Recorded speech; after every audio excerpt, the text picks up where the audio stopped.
Good morning, everyone, and welcome to Morning Market Movers, where we do live analysis for day trading and take a look at hotspots in the markets for today, Tuesday, June 21st. My name is Todd Rich. I am with Nadex. I would normally be joined by Brian Caprice from Keep Trading Simple. Unfortunately, Brian is unable to join again this morning. In fact, if you were looking for that midday session, I'm not sure we're going to be able to pull that off today. We'll see how Brian is feeling. We'll we'll uh, we'll make a game day decision. We'll see how he's doing in a few hours. But in the meantime, let's take a look at where the markets are looking to open today and where we've got some hot spots. We do have a couple of hot spots. The two things that we're going to be looking at today, uh, very much equities. And we're going to talk about what happened on Friday. It was rather interesting as I was going on Friday. I think we're actually seeing what we were expected on Friday without Fed Chairman Powell throwing some wrenches at my heads while I was speaking. Then we've also got energies, and there's some interesting things happening with oil as well as nat gas. We know those markets have been very volatile, so some news, some headlines that are moving those markets as well. Let's get into it. Before I jump over to those top story headline news and then get into a little bit of the charts, I do need to share this disclaimer, as all of these sessions are sponsored by our compliance department. I need to share that trading involves risk and may not be appropriate for everyone, that any trading decisions you make are solely your responsibility and at your own risk. And this is an educational session. Please do not construe anything I say today as a buy or sell recommendation. I'm doing this for your education purposes only. All right, so let's take a look at first. Let's get into the news, and I've got these articles up. Let's first talk about what happened on Friday, which was rather interesting because we had a very terrible week in the equity markets last week. Everything got hammered. We all know that. We were looking for a feel good Friday going into the holiday weekend, which, by the way, I hope everyone had a very nice Juneteenth celebration. But as I was speaking, I said, be careful. Powell may say something while I'm talking, and he could, uh, you know, throw a wrench in the system. And indeed, on Friday, he said something that no one really knew how to interpret. He promised, quote, unconditional approach to bring inflation down. Now, what does that mean? We still don't know what that means. Does that mean he's going to surprise us with 1% rate hikes randomly? Is he going to 0.75 for the next one? I mean, we don't know any of that. There was no he didn't qualify what unconditional meant, and we actually saw the markets were looking to open higher on Friday, and they didn't go anywhere. Friday was just a big sideways day because no one knew what the hell he meant, and so. I mean, he did this while I was speaking. I'm like, oh, great. Thank you. Thanks, Jay. I appreciate that one. Now, we are seeing equities this morning all looking solidly in the green. So that bounce, and we're going to take a look at the charts. Some of that bounce that we were expecting to see on Friday, we're getting this morning. Now, here's where it gets a little bit more entertaining. Powell is not speaking today. If I actually bring up what we've got to look forward to in here, let me drop this link in for everyone if you'd like to follow what's going on in terms of announcements for what's coming up later this week. Uh, Nothing else on the calendar for today. I mean, nothing. But if I go to more, I'm going to scroll down tomorrow. Uh-oh, we got Powell testifying tomorrow. He does a semi-annual testimony in front of the committee. In fact, if you really wanted to see what it was, it's his semi-annual monetary policy in front of the Senate Banking Committee. It's a 2-day event. So not only is he testifying tomorrow, he will be testifying again on Thursday. It starts a little later on Thursday. So what does that mean? Believe me, he is getting he is going to be getting some hardball questions thrown at him. We do not know how he's going to answer. While he might have some prepared remarks before he goes in, we have no idea what he's actually going to say. We don't even know what questions he's necessarily going to get. So the next 2 days, as we saw on Friday, when Powell speaks, markets can move. If he says something that people don't know what he means or how, what his intent is, we do see volatility in the markets. So here we are coming out of this holiday weekend, and yep, we got Powell speaking tomorrow and Thursday. Other than that, not a lot else on the charts for the week. So that is really what everyone's going to be talking about, is what's he going to say tomorrow? What's he going to say on Thursday? The other thing that we've got moving markets, as I mentioned, is in the energies, and this is getting kind of interesting. Here we go. Where is the? This is from this morning. There we go. All right, now, yes, we know there's a war going on in Russia. Yes, we know that that has caused problems, particularly with nat gas for heating, cooking, other energy in Europe. That has been a problem. Now, we also know, and we've seen this, that U.S. companies, and we also know this is happening with gasoline, right? Gasoline, the price of oil has taken off. Well, interestingly enough, while the energy companies aren't keen to reinvest and start building new facilities for oil, because it appears that oil, I mean, we are trying to move towards energy, towards electric vehicles.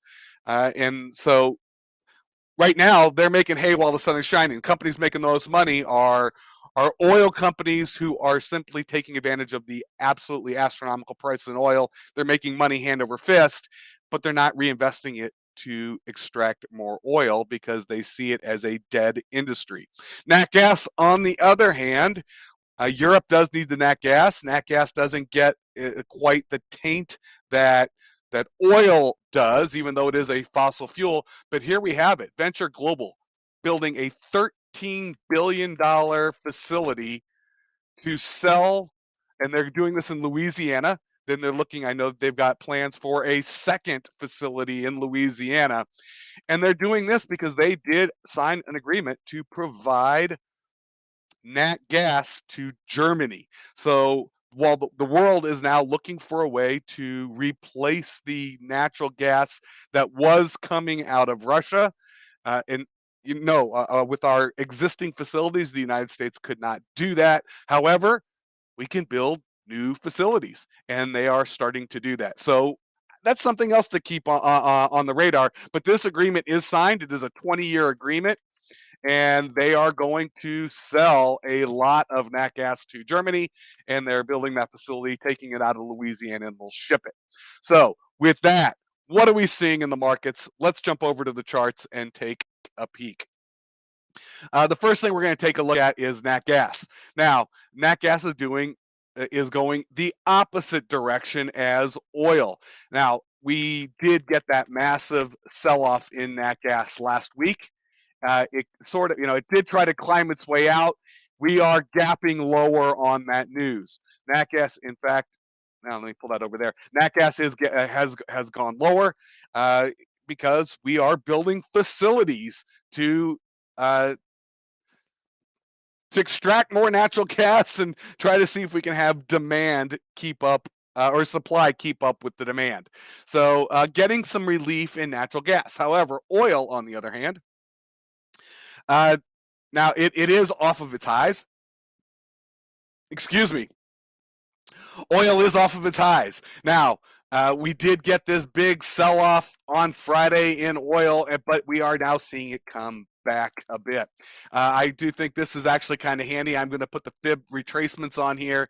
If we drop this down, boom, boom. All right. And these levels are rather interesting. It was kind of holding that 23.6 level, but with oil, it is bouncing around. It's hovering around the 38 level. It is, I mean, it has broken through, but it's sort of trending sideways. If we do see a pop higher, I would say let's think about what you might want to be looking at is that 50 retracement tends to be a level just because it's 50% retracement.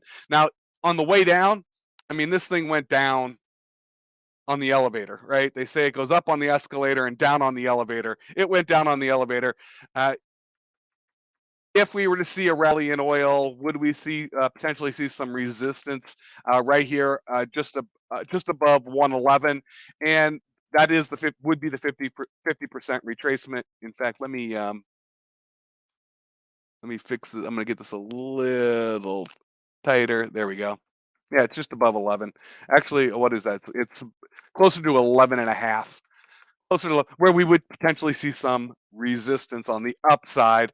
Right now, trending sideways. We'll have to wait and see what happens when the retail trader comes in and we start getting going in 35 minutes.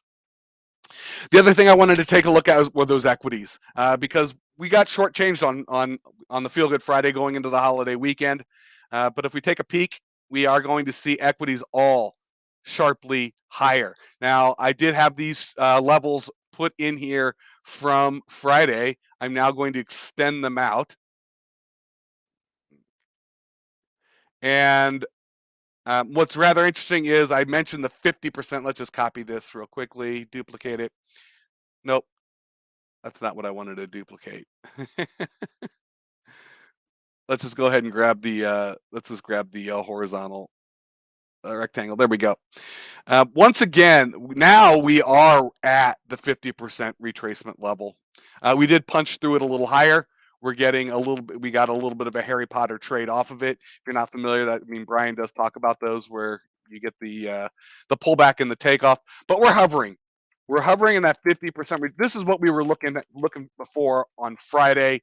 Unfortunately, uh, on Friday.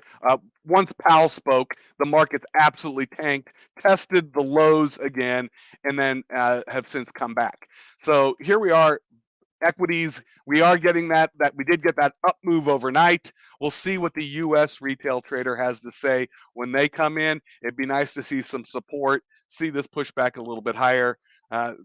People are really questioning. What we've got two extremes. We've got those folks who are calling for the worst recession, but when the recession they're talking about would actually be a depression by the terms that they're using. So there's a lot of fear, massive amounts of fear out there. Others saying that a lot of it's been baked in, and that and there is contradicting. Yeah, people are looking for potential pullback in the economy.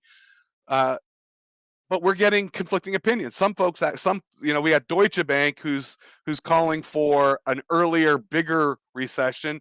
Others saying we're not going to get a recession at all. That the economy is still going to grow, just at a much slower pace.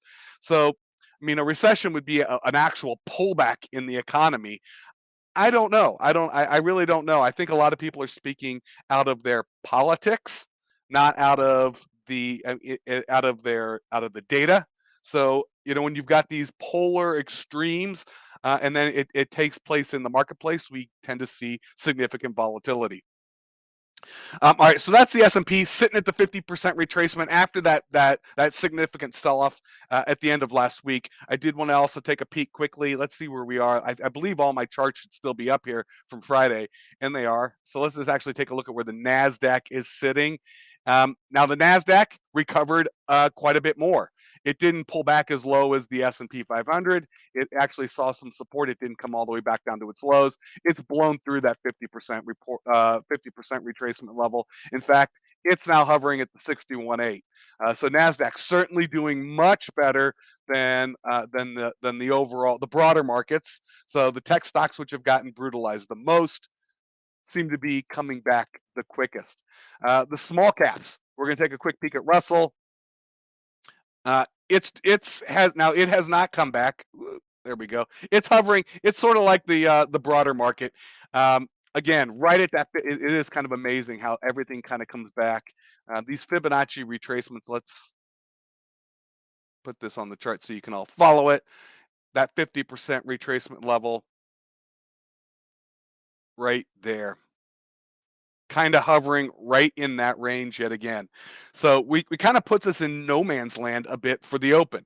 We are getting a solid green open, but now, in terms of trying to make a determination, I would say going into today in the equities, we are probably going to see some volatility. We're going to see people setting up for Powell speaking both tomorrow and Thursday. And some of these fib levels look for support and resistance because it is following along a bit to see where you might potentially see some support, where you might potentially see some resistance. The last thing I'm going to take a peek at in the Dow. There we have it. Oh, you know what? And the Dow one was erased. So I don't know why that one. Let's just drop the fib retracement in it. This was from the move on Friday. It did. Yeah, the Dow actually got beat the most. I mean, when it's on its sell off, it actually broke lows. It broke those lows. But again, it too hovering right near that 50%. So again, great move in the equities. Now we got to see what people want to do as we start this week going into uh, Fed Chair Powell's testimony tomorrow and Thursday.